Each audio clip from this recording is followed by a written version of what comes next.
And we are back.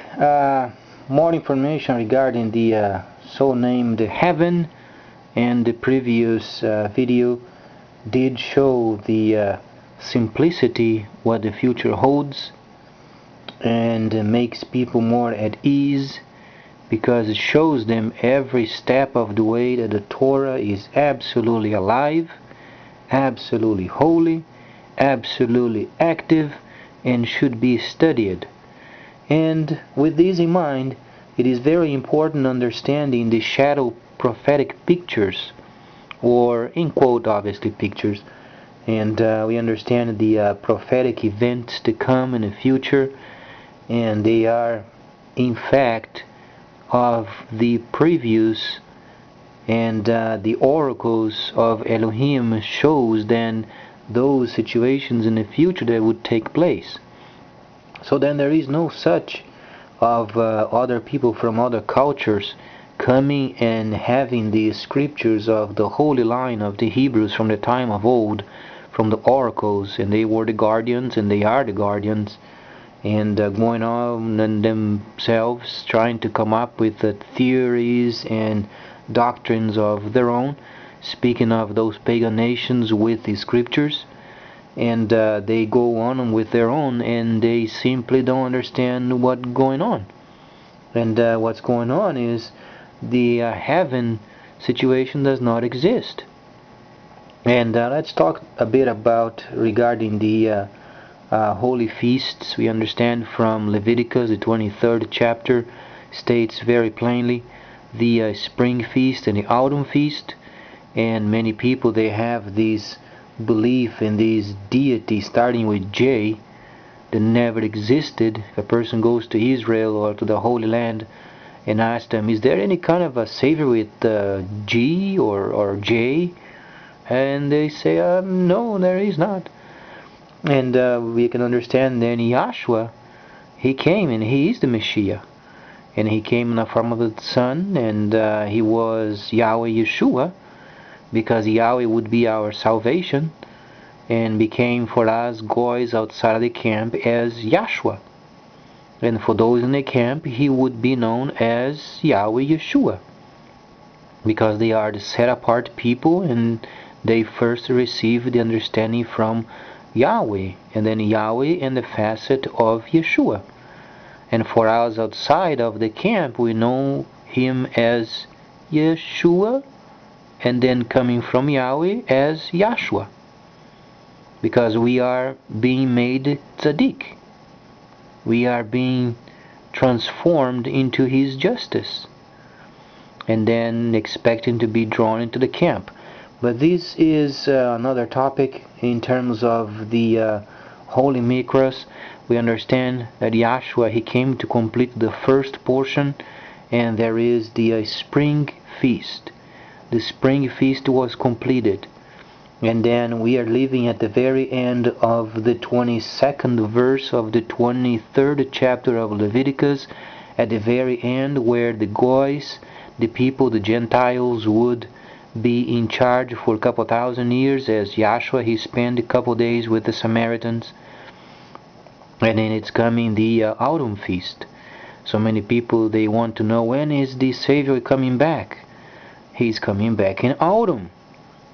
Obviously, in autumn, is going to be coming in autumn,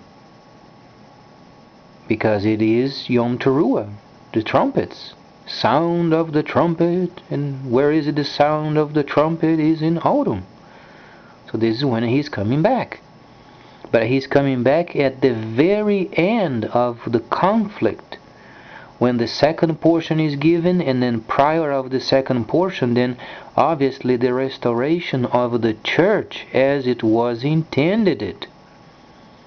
This part was never done properly, and this is what must be done. For instance, the time of Shaul, we understand when Shaul was active, and the nations, they were prospering, and the set apart people, they were doing their job, because so many countries, they got so prosperous, and the records of these countries, they were in the Alexandrian library. It is very easy to understand. in a primary sense because they had the records of the Second Temple period. Those scholars that they study the Holy Megillas, they understand that from the time of the Second Temple period and on, they understand that those lacking of information, they were from the Library of Alexandria. And those were precisely the facts of the nations coming to the gates of the Hebrews and requesting help from them. And heaven above would give them the answers, indicating them the kingdom to come is coming, but they themselves would not be involved with them. And then later on, starting with Constantine, he wanted the power for himself. He wanted to be the person of giving them the nations what they wanted. But he couldn't do it. And he didn't. He came up with a lie. And then later on, he persecuted the people. He persecuted the holy people. He destroyed them. Symbolizing the fourth beast of Daniel. He would come out with iron strength and would destroy. Obviously, is when Constantine was taken over, and then the Roman Empire. Very ungodly. And then we understand this fact very clearly from the Alexandrian Library. And that's why then the concocted theory of going to heaven. Because then obviously the pagan nations, then from that time on, they twisted the scriptures. Rather than having their focuses in teaching other nations that heaven is a part of the kingdom to come from heaven, they twisted around and they doctrinated the people they would have to act in a certain way to be taken into heaven, rather than the heaven coming to the earth. As a result of their obedience, they were being prosperous. But then Constantine switched it around. And then came out this crazy codex out there. It is completely twisted. And people are not going to heaven. Because Shaul stated very clear later on, those that are not being obedient to the set apart people, kingdom to come government, they are judged. It's past tense. So we should be obedient first to the set apart believers of the kingdom to come, because the rest of them are judged. Judged. That's past tense. And being judged, there is no reason to go to heaven. People are not going to heaven, they are going to their resting places. And they are going to be taken out of the resting place or risen from the dead. Only when the new earth is established. Then a new glorified body would be given each, and then each to his own body, glorified body. And then we would have a feast with Yahshua. So this clears away this junky understanding of going to heaven, and then from there, from heaven, and then some sort of a Megillah would come out from a chest, and then he would read the positives and negatives of people, and then if the positives would outweigh the negatives, and then a person would be taken in. This is absolutely crazy. Do a comparison with the Jerusalem during the time of Yahshua. They were charging the people going through the gates only for the fact, first, they should not charge the people. Those gates, they should be closed, and then they should not be charging. So imagine then the comparison with it. It's absolutely crazy. He was with the main objective of diverting their minds and their focuses of the kingdom to come, because with the kingdom to come teachings coming from the set apart camps, the nations were prospering. So we must understand the context. And then of course we understand the first shadow of the first was 490 days, was the first layer of Daniel. Obviously the nation of Israel owned the promised land for 490 years, and then they never kept the holy Shabbat year, so they were in captivity for around 70 years. So then the 490 days is the first layer of this shadow picture of the first that came from the spring feast.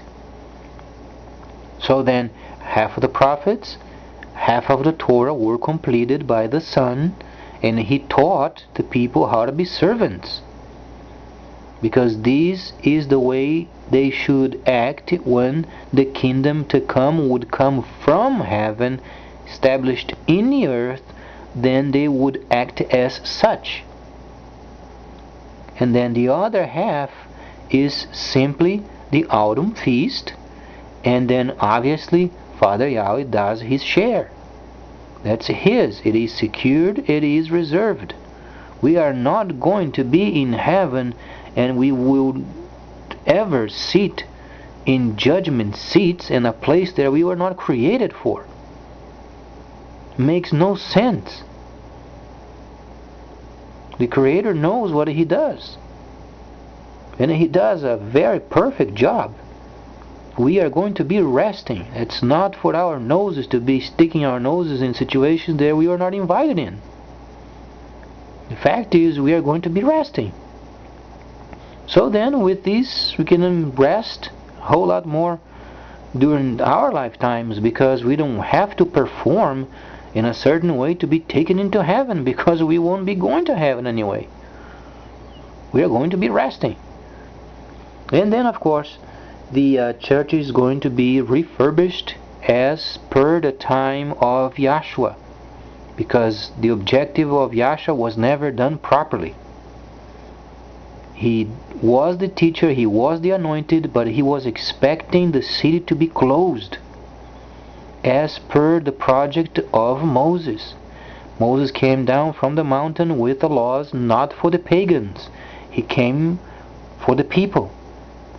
And the idea of the set apart was already in a desert, indicating they should be set apart. And that specific part of Moses coming down from the mountain and teaching the people shows they must be separated from the world. And they were separated from the world. In the future, also they should be separated from the world. In the time of Yahshua, they were not separated from the world. They were mixed. And Yahshua wanted to find a city that was not mixed. And then he started unmixing the city. He went through that city and he explained and explained and explained. He went through with absolutely no doubt. They rehearsed for more than 1,000 years. We have only barely 30 pages of each of those Gospels.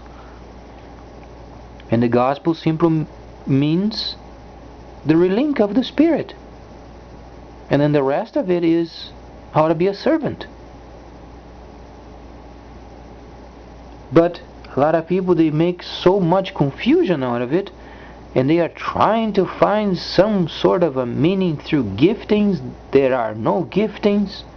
There are functions of Ruach HaKodesh only given to the set-apart people. And then they would go around the world establishing holy lands as per the design of Moses. Then the teaching of Yahshua makes sense. When he spoke with the people of the law and the scribes, he said, whatsoever Moses said for you to do, do and observe. Because what he wanted was a separated people, and he was speaking sternly with them. And those were the people of the law. They should be teaching what Yahshua was teaching. And he found the city mixed up, dirty, contaminated.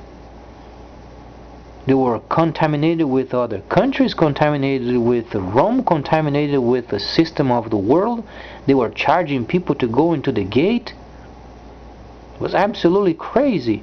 They made a mockery out of the sacrifices of animals. They would purposely sin, knowing that they could get an animal and take care of it. Became a trade, became dirty. And Yahshua came and this is a house of prayer. This is not to be done. And he simply got mad because he came to a point they didn't get the understanding. And he overturned the tables and he got those animals out of there. They got the understanding they had to have the city closed and clean. So then we understand that the Father Yahweh is coming to the earth to do his part of the vengeance. And then every word spoken since Bereshit, Genesis, until the very time that he comes must be completely done. Not only halfway done or part of it. The whole works must be in place and working. From the time of Moses must be in place. From the time of Yahshua must be in place. Every word the Creator said must be in place. Every word Yahweh Yeshua said must be in place. Including the time of Shaul. Must be in place. And it's going to be done and it's going to be in place. Can be sure of it. Because Yahshua said not a character of the wordings spoken by the Creator would be left undone. And those signs of the scriptures that are only for embellishment, those are not counted. Yahshua would not spend his time speaking of embellishment of the word. He simply meant every character that was recorded would not be left undone. And those are not very complicated to understand. But it shows us the importance of understanding the Torah and the prophetic shadows to come. So we understand also the second half of the prophets and second half of the Torah is also 490 days. If the first half and the first half is 490, what would be the first half would not be comparable to the second half? Half is half. If the first is 490, the second is 490. It's a shadow of each other. So then those big numbers stating in Revelation, they are simply those huge numbers given through the angel to Daniel. But they must fit from the time of Daniel or then the events after Daniel until Revelation. And those have to fit in 490 days, the time period. Because the other half and then the other half would not make sense being not from the first. Those must match. It gives us the certainty of what was done was consistent. And we understand also that the time is going to be shortened. For how many years? Only Yahweh the Father knows. It's not of our trade to understand this. As long as we live without sin, then the rest of it takes care of by itself. But then we can also understand there are other topics very important that we should be emphasizing, and those that are, for instance, the seals. Each seal then be broken, and then we understand that the 7 churches of the first establishment of the, in quote, anchoring cities, those cities must be in place. Those city churches must be re-established, and then the angels must be in each of them as they were before. Then the whole situation must be, in quote, orchestrated as it was before. And there is absolutely, as we understand, no gifting outside of the camp. The church out there is a fake. It's simply a fake. It's a lie from Constantine. We must understand this point because the truth sets us at liberty. And then we can start loving the Torah, enjoying the Torah, studying the Torah. Because those are the instructions.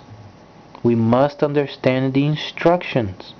And obviously encouraging our Hebrew brothers to return to their camps. Because the world is dependent upon their teaching. In a precise same situation that was during the time of Shaul, where nations, they were knocking at their gates for answers, for help. Those times are returning. It is absolutely sure and absolutely certain. And this is not a new sharing and obviously not a new teaching. Those were taught. It's simply taking the time to studying what was taught and then placing them into practice. This is what it is. Because the vengeance is coming, and every word is spoken in the scripture, in the Torah, must be done up to the point prior of the preparing of the world for the vengeance. Any person with the basic understanding of the character of the Creator can understand this. He is not going over what he spoke. He must be done first what he said.